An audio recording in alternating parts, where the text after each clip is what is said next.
Hello good morning सबैलाई नमस्कार। तपाईँ हामीलाई थाहा भएकै कुरो हो, इन्डिया र पाकिस्तान बीच लडाइँ सुरु भएको छ। हामी बोर्डरमा बस्ने जति पनि नेपालीहरू छौँ बेला बेलामा बेलुका हैन बाहिर घरदेखि बाहिर निक्लेर यसो आकाशतिर पनि हेर्दै गरौँ। कतै यस्तो देखिन्छ कि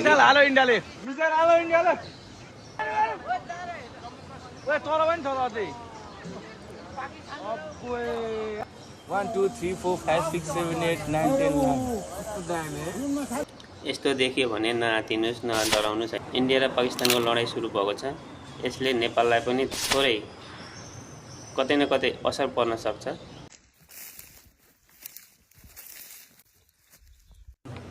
यो इन्डियाले हानेको या पाकिस्तानले हानेको, जसले हाने पनि जुन ठाउँमा टार्गेट गरेर हानेको थियो त्यो ठाउँमा नपुगिकन अन्त्य खसे जस्तो छ। ब्लास्ट पनि भएको छैन।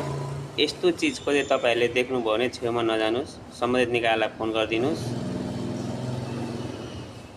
अलिक होसियारका साथ बसौँ।